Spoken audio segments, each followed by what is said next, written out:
Evening family কেমন আছেন? আশা করি আপনারা সকলেই ভালো আছেন। তো আজকে হলো সোমবার 3 মার্চ।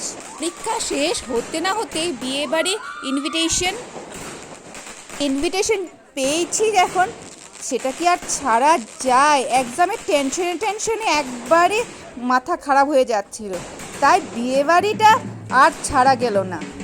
এবারে মেন অ্যাট্রাকশন হলো বর যখন আসে, তাই না বলুন? হলো বরযাত্রী ওয়েলকামের যে ডান্সটা, এটা আর ছাড়া যায় না। আর ক্যামেরাতে বন্দি করেছি যখন, তাই সব কিছুই বন্দি করে দিলাম। শালা শালি বা দিদির বিয়ে বা দাদার বিয়ে বৌদি বা বোনরা কি এক্সাইটেড থাকে, তাই না? ডান্স দেখতে দেখতে এদিকে আবার শাশুড়ি মাও এসে গেছেন বরকে বরণ করার জন্য। দেখার জন্য কি ভিড় সবাই, তাই না?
দিকে ডান্স করতে করতে আমরা এসে গেছি এখানে বইয়ের সাথে কথা বলতে বা ফটো তুলতে।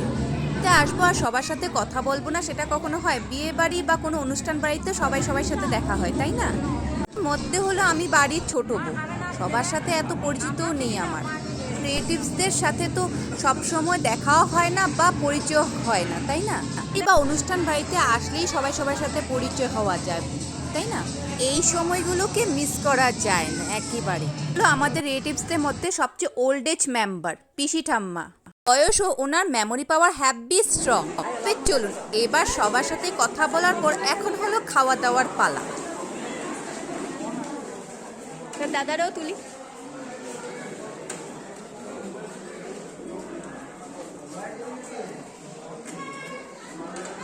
Thank you. এসেছি যখন, খাওয়া দাওয়া কি আর ছাড়া যায়? বিয়েবাড়ির মেন পার্টি হলো খাওয়া দাওয়া, তাই খাওয়া দাওয়াতে কোনো কম্প্রোমাইজ করি না আমি। হাব্বিও মন দিয়ে খাওয়া দাওয়া করছে আর আমিও মন দিয়ে খাওয়া দাওয়া করি।